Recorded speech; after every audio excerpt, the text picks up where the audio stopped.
নমস্কার, মৌপ্রিয়ার পরিবারের নতুন একটি ব্লগে আপনাদের সকলকে স্বাগত জানাই। আশা করছি আপনারা সকলেই খুব ভালো আছেন।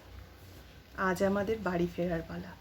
দেখতে দেখতে ছুটিও শেষ হয়ে গেল, এবার তো ফিরতে হবে। সত্যি মেয়েদের কাছে নিজেদের বাড়িতে কাটানো দিনগুলো যে কী আনন্দের থাকে সেটা হয়তো একটা মেয়েই বুঝতে পারবে। বাড়িতে আসাটা যেমন ছিল আনন্দের, আর যাওয়াটা ঠিক ততটাই কষ্টের। ছেলে হওয়ার পর থেকে মায়ের আরও বেশি করে মন খারাপ হয়, কারণ ও যে কদিন থাকে বাড়ি তো পুরো মাথায় করে রাখে, তাই যাওয়ার সময় কষ্টটাও বেশি হয়। চলুন আজ আপনাদের সাথে একটি কথা শেয়ার করি। আমাদের জীবনের সবথেকে খালি জায়গা, যেটা হয়তো কোনো কিছুর বিনিময়ে পূরণ করা যাবে না। একটি মেয়ের জীবনে যেরকম তার স্বামী, আর বাচ্চাদের কাছে তার বাবা। যেই বয়সটাতে একটি সন্তানের জীবনে মা বাবা উভয়েরই প্রয়োজন হয়, সেই সময়ে আমরা আমাদের বাবাকে হারাই। আমি তখন ক্লাস 4-এ পড়ি, আর আমার বোন তো আরও ছোট, তখন ক্লাস 1-এ পড়ে।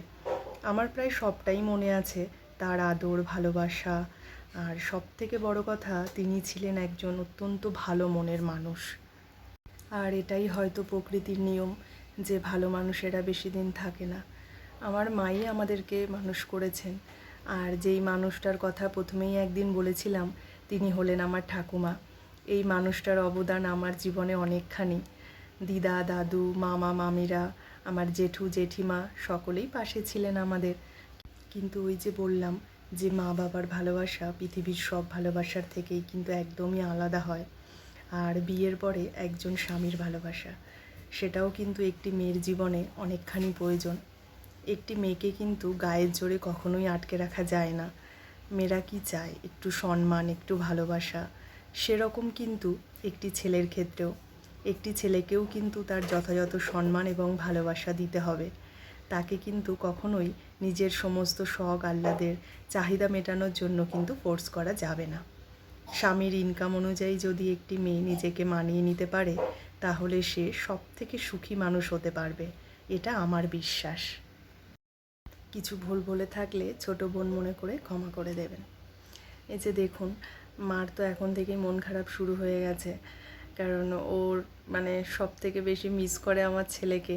আমি তো আছি, কিন্তু আমার থেকে এখন বেশি আমার ছেলেই হয়েছে। আর সারাক্ষণই তো 3-4 বার করে ফোন হয়, মানে এই বাড়িতে যাওয়ার পরে। সকালে করে, আবার দুপুরের দিকে করে, আবার আগে তো সন্ধ্যেতেও করতো, আবার রাতেও করতো। এখন একটু কমেছে, যেহেতু ও এখন পড়াশুনো করে। আর এই দেখুন কত লাগেজপত্র হয়ে গেছে।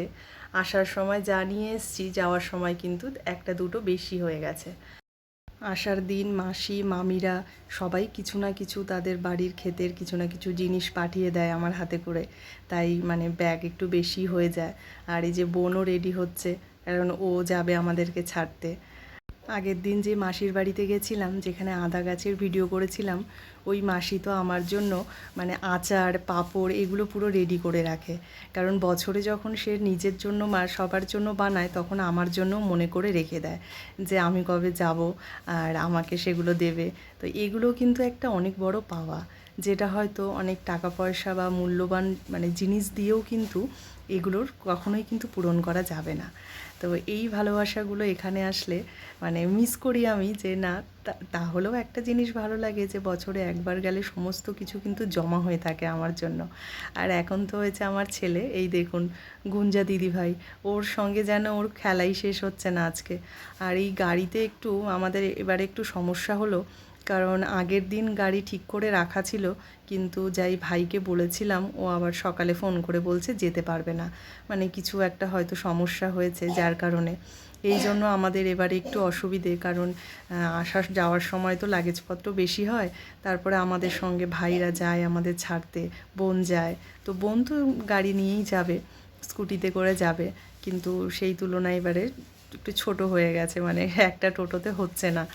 যাই হোক, কিছু করার নেই, কারণ সকালবেলাও অনেক টোটোকে বলেছিলাম, কিন্তু কারোরই সেরকম সময় হচ্ছে না। কারণ এই টাইমটা তো একটা দুপুরের সময়, সবাই এই টাইমে বাড়িতে এসে একটু খাওয়া দাওয়া করে রেস্ট নেয়, আবার বিকালের দিকে তারা টোটো নিয়ে বেরোয়।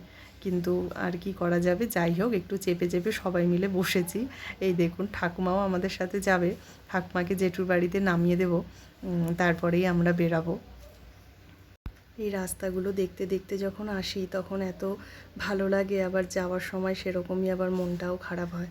তবুও একটা ভালো এবারে লাগা আছে মনে, যে আর কয়েক মাস বাদেই আসছি বোনের বিয়েতে, তো সেটাই একটা খুশি নিয়েই যাওয়া। যাই হোক, আমরা তো চলে এসেছি স্টেশনে। এটা হচ্ছে আমাদের জলপাইগুড়ি রোড স্টেশন। স্টেশনটা তো খুবই সুন্দর, সেটা আর বলার অপেক্ষা রাখে না।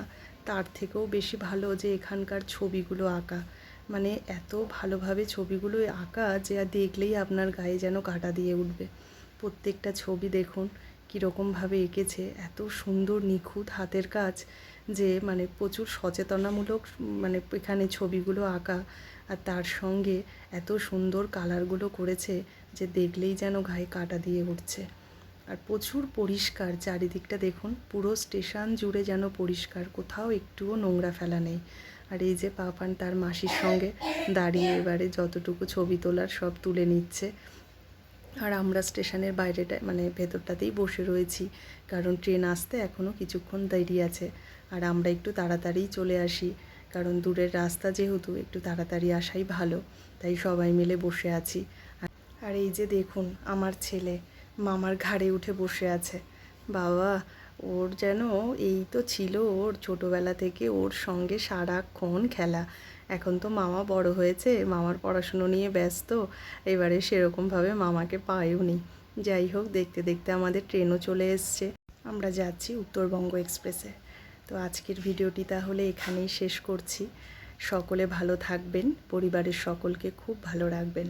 আর ভিডিওটি ভালো লাগলে একটি লাইক করে দেবেন। চ্যানেলটি সাবস্ক্রাইব করারও অনুরোধ রইল সকলের কাছে। সকলে খুব ভালো থাকবেন। Tata, bye bye.